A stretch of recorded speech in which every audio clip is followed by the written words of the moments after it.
Дорогие радиослушатели и дорогие телезрители, мы вернулись. Волна 107.1, канал Саха-24. Вашему вниманию в прямом эфире программа «Якутск сегодня». Тема проекта «Социальный ремонт». В нашей студии гости Елена Щеглова, координатор социальных программ Международного детского фонда «Дети Саха-Азия», и Мария Иванова, участник проекта «Социальный ремонт». Телефоны прямого эфира 32 00 66 и 32 11 66. У нас уже есть дозвонившийся слушатель или зритель. Давайте его выслушаем. Здравствуйте. Здравствуйте. Представьтесь, пожалуйста. Андрей Козлов Семенович. Слушаем ваш вопрос. Я хотел бы найти отца Козлова. В Карандашвили раньше жили. Для того, чтобы вам узнать такую информацию, вам проще обратиться в Центр развития семейного устройства. Он находится по улице Ломоносова, 35/3, по-моему. Центр развития семейного устройства. Вы туда обратитесь по этому вопросу, вам там подскажут. Спасибо большое за вопрос, Елена, спасибо за ответ.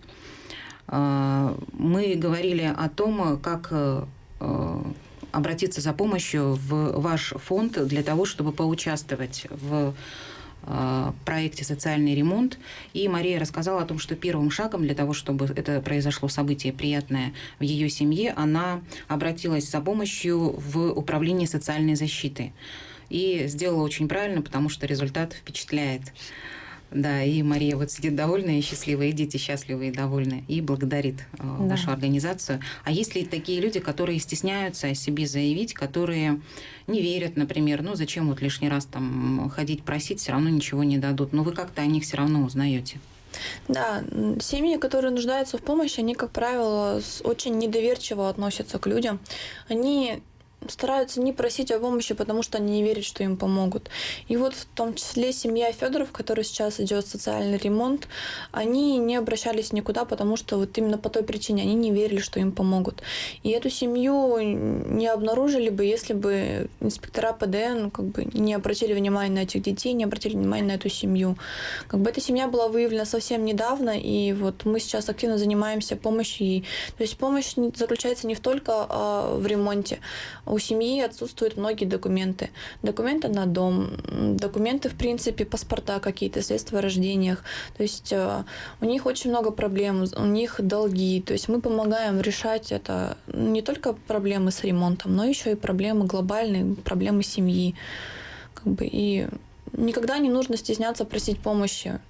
Потому что если вам действительно нужна эта помощь, то есть обратитесь в соответствующие органы, то есть это управление соцзащиты, там работают очень ответственные люди, очень отзывчивые люди, они, я уверена, они помогут в любой ситуации.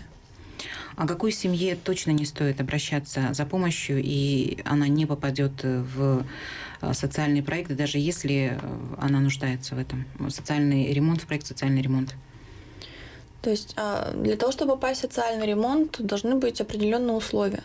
То есть семья должна быть малоимущей, многодетной. То есть если вы не малоимущая семья, вы в этот проект не сможете попасть, потому что вам не нужна наша помощь, мы помогаем действительно нуждающимся семьям.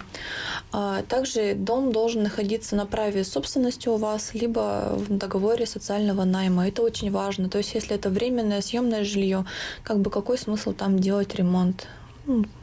Поэтому. Я почему задала такой вопрос, что бывает, семья нуждается, но, допустим, взрослые люди в этой семье, они употребляют алкоголь. Да. Мы стараемся помогать людям, которые благодаря нашему ремонту получат такой толчок для исправления ситуации в своей семье. То есть, если человек выпивает, и ему сделать ремонт, то это не особо поможет. Потому что, как человек выпивал, что ему будет мешать дальше не делать этого. А человек, который имеет активную жизненную позицию, желает изменить свою жизнь к лучшему, допустим, как Мария. Мария очень активный человек, она находится женсовет автодорожного округа, да, то есть она очень активный человек, она постоянно, если ей нужна помощь, она за этим обращается ко всем желающим, ко всем людям. И поэтому получает свою помощь. То есть она человек, который хочет изменить свою жизнь к лучшему. И именно поэтому ей помогают. То же самое, как... Подобное к подобному. То есть не просто так прийти за помощью, а самому для этого что-то делать, да, то есть... пытаться помочь себе самому и если не справляешься, уже попросить Да, помощи. то есть вы должны хотеть не именно новый ремонт, там красивые обои и дальше ничего не делать. Вы должны иметь желание исправить свою жизнь, направить ее в другое русло, более хорошее, в лучшую сторону. Тогда вы очень серьезно относитесь к выбору семьи, вы собираете, наверное, характеристики на семью, смотрите на каждого члена семьи, да, взрослого, имею в виду Да, человека. мы запрашиваем документы в управлениях соцзащиты, в управлении опеки, в ПДН. То есть мы получаем полный пакет документов на семью и уже рассматриваем. То есть если семья имеет динамику к улучшению, мы, конечно, им поможем. А если семья находится в плачевном состоянии, и они для этого ничего не делают, то есть, какой смысл тогда? То есть в этом не будет ничего лучше. Лучше не будет. Я с вами согласна. Для тех, кто сейчас смотрит наш эфир, кто слышал про проект «Социальный ремонт» и кто, возможно, хочет помочь чем-то семьям, которые просят о помощи, как им можно найти вас, куда обратиться, как можно перечислить свои средства и где потом можно посмотреть, что отчет о том, что средства дошли до адресата. Поддержать наш проект «Социальный ремонт» можно несколькими способами. То есть вы можете перечислить денежные средства на расчетный счет фонда. Он находится на нашем официальном сайте sahaasia.ru. Также стоит отметить, у нас новый сайт и новые возможности для пожертвований. То есть если раньше это только через банк, то есть только через расчетный счет, но сейчас мы имеем возможность и через банковскую карту. То есть вы заходите к нам на сайт sahaasia.ru в раздел «Как помочь» и выбираете банковской картой. Вводите данные своей карты, вам приходит смс, то есть как любой платеж. Это очень удобно и это очень быстро. Также вы можете поддержать наш проект на сайте краудфандинговой платформы «Планета». «Планета» очень такой уникальный сайт. Там размещается множество проектов, от музыкальных проектов до благотворительных. И благотворительных там очень много, и они находят свою поддержку. Поддерживают их не только граждане Российской Федерации, но и граждане зарубежных стран. Отличительная черта «Планеты» в том, что за пожертвование вы получаете подарок. То есть, допустим, мы предоставляем 250 рублей, вы нам пожертвовали на ремонт, мы вам подарим благотворительный браслетик «Я помогаю детям». Вы пожертвовали больше средств, допустим, 450 рублей, мы вам подарим кружку с нашей эмблемой. То есть вы получаете какую-то отдачу. Это очень приятно, я сама часто участвую не только в наших акциях, но еще и в других акциях благотворительных. Это приятно для души, просто для самой себя. По отчетам. Мы за каждый поступивший нам рубль, за каждую поступившую нам копейку отчитываемся. То есть это помимо годовых обязательных отчетов, которые мы публикуем на нашем сайте и во всех СМИ, мы еще и публикуем промежуточные отчеты. То есть это по пожертвованиям, допустим, для семьи Федоровых. Мы уже дважды публиковали о пожертвованиях. Это мы публикуем на сайте, в социальных сетях и также в дневниках ЕКТ. Также там публикуются отчеты о проделанной работе по ремонту. То есть все смотрите, у нас максимально все прозрачно.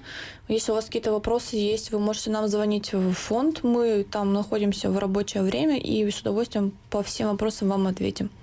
Я слышала, что вам не всегда звонят адресно, то есть вас путают часто с играми. Да, Дети Азии. И насколько это часто происходит и насколько это чревато для вас? Происходит это очень часто, особенно в преддверии самих игр. Мы хотим обратиться к людям с просьбой: не путайте нас, пожалуйста. Мы благотворительная организация, мы Международный детский фонд «Дети Саха-Азия», а игры «Дети Азия» занимаются именно спортивными играми. И это доставляет небольшой дискомфорт, особенно когда нам звонят и обращаются не по нашим вопросам, либо, допустим, наши письма уходят не туда. В общем, это очень как-то не очень хорошо, что ли. Мы разные организации, у нас разное финансирование, то есть «Дети Азии» там за свой счет, «Дети Саха-Азия» за свой счет, мы разные организации. И до следующих игр, наверное, пока передышка. Да, до следующих игр пока мы подождем. Там снова будут звонки, скорее всего. Да, потом, наверное, все равно. Чем еще занимается ваш фонд «Дети Саха-Азия»? И что-то, может быть, будет приятное для горожан или для гостей нашей столицы?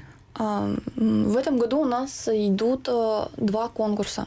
То есть они идут до начала ноября. Это конкурс, традиционный конкурс, лауреат премии детского фонда «Дети Саха-Азия». Там 7 номинаций. Это и конкурс и для взрослых, и для детей. То есть для этого конкурса вы специально ничего не делаете. Вы на него предоставляете свои достижения за последние 3 года. То есть вот все, что вы сделали, вы предоставляете нам на конкурс. Там 7 номинаций, самые разнообразные, от спортивных достижений до социальной реабилитации детей. То есть куча всего. Также у нас конкурс социальных видеороликов. Там 3 темы. Это ответственное родительство, здоровый образ жизни и устройство детей в семье. Вы снимаете социальный видеоролик до 30 секунд, предоставляете его нам, мы его рассматриваем, и если вы победили, то вы получаете денежный приз и трансляцию ролика на телевидении местном. Приятный бонус. Да, это приятный бонус, это как бы реклама вас. Лена, спасибо вам большое. И у нас остается чуть больше минуты. Я знаю, что вы хотели в конце нашей программы поблагодарить тех, кто помогает проекту «Социальный ремонт» быть и помогать тем, кто нуждается в помощи. Да, мы призываем людей не бояться благотворительности. Это все максимально открыто и чисто. И мы благодарим тех людей и граждан, которые нам помогают. Это магазин «Мебель Торг», магазин «Элсис», галерея «Света», хозмаркет, промышленная безопасность и контроль, домофон «Сервис», магазин матрасов «Дримлайн», Металл Торг, Интехстрой, магазин «Квадратный метр» и магазин канцтоваров «Азбука». Эти все неравнодушные организации, неравнодушные граждане откликнулись на нашу просьбу о помощи для семьи Федоровых и поддержали. И мы призываем также граждан поддерживать благотворительные проекты, в том числе наши благотворительные проекты. Спасибо большое. Очень много людей, которые отзываются. Это много. Приятно. Ну, я благодарю вас и благодарю слушателей и зрителей, кто был эти полчаса вместе с вами. Оставайтесь на волне 107.1 и на ТВ-канале Саха-24. Всем хорошего дня и побольше добра. Пусть будет каждый день. Да, до свидания.